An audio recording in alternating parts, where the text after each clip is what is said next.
Greetings to everyone. Italist 1 year testing 1 2 1 2. Italist 1 year coming at you again. Greetings to everyone. Happy Wednesday, but this one is gonna be for Thursday morning. So happy Thursday because we have some time and maybe we're just gonna continue again Thursday coming. So happy Thursday to everybody. Get to work safe. Rise and shine, get the job done. Showing up is half the battle, and consistency is key, yeah? I give thanks for life, Life is everything, right? Life is what you make it. Life is key. And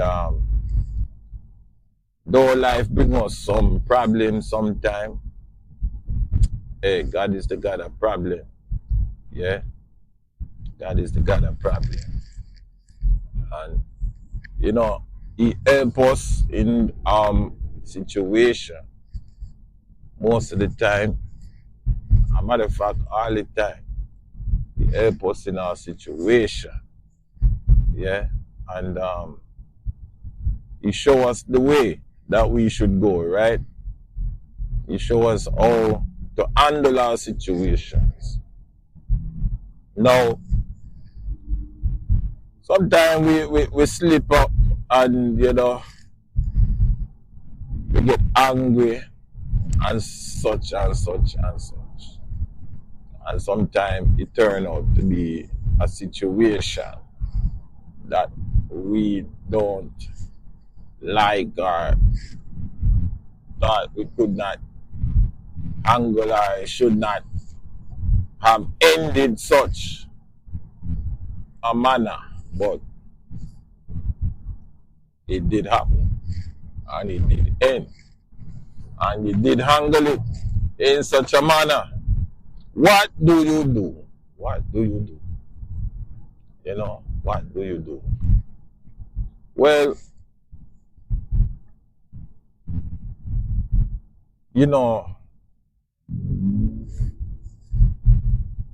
a lot of times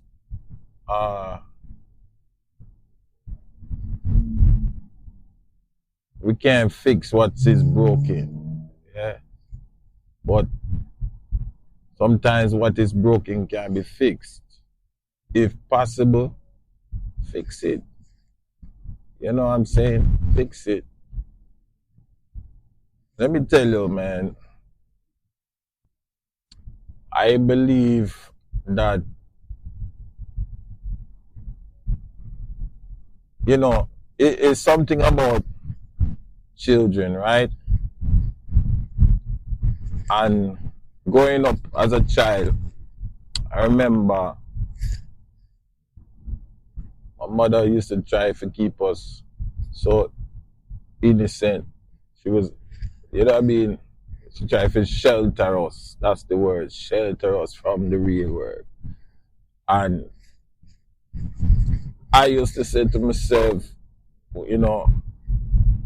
X, Y, Z, and so on and so on. Because where we grew up, really you couldn't shelter too much because it was just there, in front of you. You couldn't shelter, as much as you try for shelter. And God bless her soul, I have nothing against her, man. She understood life and she understood that, certain things, but it still found its way in the eyes of the children, And for a long time I used to say, man, it's just better, start the truth. Because it's just there. It's there no matter what. You know what I'm saying? It's just there. Start the truth. You can't shelter them things. And then when my children come, you understand? What me do was just basically try to tell them the truth. And then me used to get screamed on by peers, say, oh, you tell them everything and rate it and blah, blah, blah. But I realized that I couldn't hide nothing from them because me know this society, right? And I know that by them time here when my children then come, cell phone and TV was there, so the exposure was already there. Whereas for me, it was more of a community thing, and for them, it was more of, okay, they have access to certain things where I didn't have access. So the exposure was already there, molding their minds into certain things. And me have to really pray with them sometime. And me have to talk to them hard, you know, till them can make up their own mind and them own choice.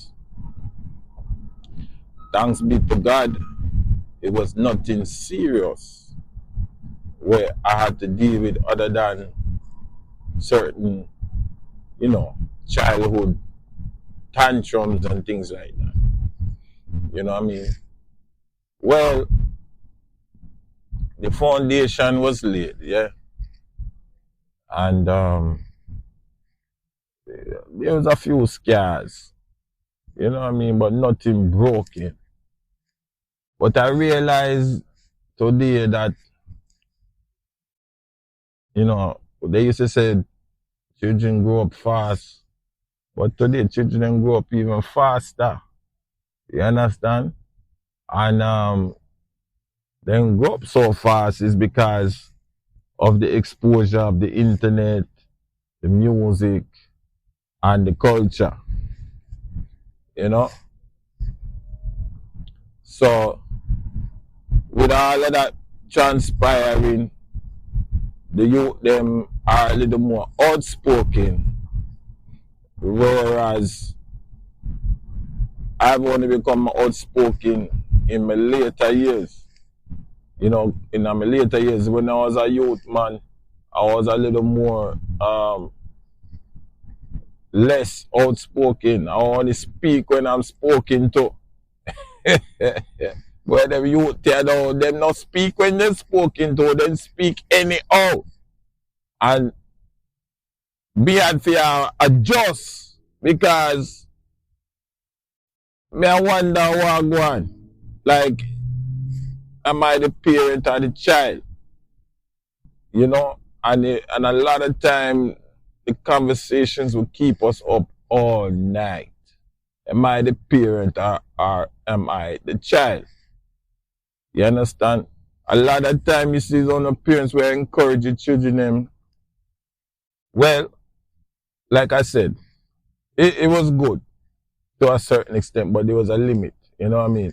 Because there was a few scars, but no deep wounds, you know? And thanks be to God, my kids them knew when to speak, right? And when to be quiet, you know? And I was happy with that. Yeah? They never embarrassed me out the road in that regards, you know? They knew which lane they was in, and that was because of the family, yeah? But we see a lot of time the parent become the child and the child become the parent, you know? And it rapid in this country. You know, it rapid in this country because, again, the whole discipline thing is a hard topic like now. You know, is a hard topic because what we used to do all 50 odd years ago, we not do that now. You know, you can't do that now. You know, you can't do that in this year time. And you have to be gentle with them to a respect. You know, you have to be very gentle with them You know, you have to do group therapy, all these things. When we were going, we didn't get no group therapy. You know, we get the whole time therapy where, you know, I don't want to say it, but what they would call today child abuse, that's what we got. You know, that was the way we discipline our children them. You understand? And they used to put the Bible verse behind it, spoil the child, spare the rod, spoil the child. You know? And there's some truth to it. You know, there's a lot of truth to it. And you see it even now with these big men getting in trouble and all these things. And the only reason them getting in trouble is because them parents never take nothing to them backside. You know? They would talk about you being grounded and all these things. When they are not grounding, we get lashed and we get beat on our bottom or on our hand, and then it just sear into our mind. But there's a consequence for a certain behavior, you know, and that consequence makes things, you know what I mean, understandable, you know. And if you don't understand, say you're wrong. Well, you understand when the day is done that something you did was wrong, you know, at some point. So that was our discipline. Not for every culture. I'm not just saying that it's for every culture, but for our culture, that was what we understood. That if you did something wrong, the penalty was, you know what I mean? Like, listen, you say, I tell you, so what kind of household you got? Let me tell you, it was a good household. Again, I didn't understand certain things, but I understood through, you know, expression more so than language. We understood through expression, you know, and we knew who the parent was and we knew who the child was. Like, again, if there was some kind of oversight,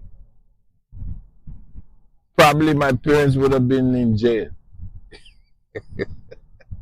But thank God they never get in jail. You know what I mean? They would have been in jail. If that was done today, I jail them go. For real, for real, for real. You understand? But thank God they knew how to crack the whip when they had to crack the whip. You know? And that was their discipline. You know, it doesn't fly for everybody. It couldn't stand in certain culture. But our culture, it could stand. That's why you see sometimes we make such good boxers and good football players. Because we know how to deal with certain things. Nobody have to teach us that. This is homegrown, thoroughbred type of lifestyle. You know what I'm saying? Nobody have to teach us how to run. We know how to run. Nobody have to teach us how to box because we have to always a box. You understand? It's just our culture. Yeah. It's like if you go to Hawaii and you see all the Samoans and them people there. And them people they know how to surf naturally, they know how to swim naturally because their culture. You understand? So a lot of things again was just inbred in us. You know, nobody taught us. You understand? But as I'm saying this to you, I'm saying we knew who the parent was and we knew who the child is. You understand? The child knew who the parent was, and the parent knew who the child was, and the child knew who the child was. You know, there was no miscommunication of roles. You know what I mean? And I think that's what's lacking today. Why a lot of big man in a so much problem and big woman in a so much problem. Because them don't know their role. And the parent, them afraid of the child. So the child can call 911 or text 911 or go up on social media and put it live or what's it not, you know, and them a try please them child, buy them Xbox, buy them sneaker galore and thing like that. I mean, come on. I just real talk. You know what I'm saying? Real talk. So as we, you know, progress in these years to come, we have to be creative. You know what I'm saying? I remember the youth them did have a little stubbornness about them, yeah? And I remember one time a teacher did discipline somebody, and it was embarrassing. It was emotionally, you know, traumatizing. And the discipline was stick your nose up against the wall and hold up the wall. Right? And if you get real bad, him say, on one leg. And don't let the leg down, because if you let the leg down, or if you don't stick your nose up against the wall, it's going to be worse. And would you believe that discipline work? Yeah. If you ever see tears that come down, like say them really get licked or if they really get beaten. Because them embarrassed, they traumatized, that is like the hard, it's not the hardest discipline, trust me. Compared to what me used to get, it's not the hardest discipline. But because them get discipline, them just feel like it's the baddest thing to them on the face of the earth. And them trying them best not again to mess up. They don't want to hold the wall up with them nose and stand on one leg. They don't want to do that. And if it get worse, them have to find something that's like hold your ears on one leg and just stay there, don't move. You know what you call time out. Yeah. So listen, we knew who was the parent and we knew who was the child. You know what I mean? And we wanted to reconcile. We wanted to make sure, say, hey, when Christmas come, we get with gifts. We wanted to make sure, say, okay, we understood our wrong and we wanted to make it better. Yeah. We had that repenting spirit in us afterward. You know what I mean? We didn't hold no grudge to our parents. You know, we did love our parents because we knew if we needed something, then give it to us. You know what I mean? We knew they'll find a way. You know what I mean? They love us bad and we love them bad. You know what I mean? So there was nothing discipline-wise that couldn't be resolved or worked out or fixed, right? Because we understood that they're coming from a loving place. You know, even though, you know what I mean, we still had to take the punishment, but they're coming from a place of love. Well, this is Italist 1, yeah? I just wanted to touch base because I had time this morning or this afternoon to just do another podcast, yeah? And I hope it helps somebody because, yeah, the world need some more good parents, responsible parents. You know what I mean? The world just need people who care for young ones. You know what I mean? And I know I had a nice foundation. Um, I didn't want to get things crossed or misunderstood. I had a good foundation, and it's helping me even now to this day. So, thanks for listening. If you want, you can subscribe. Italist1 and leave a comment. I'll talk to you again the next time. I'm out. Thanks so much for listening. Bye.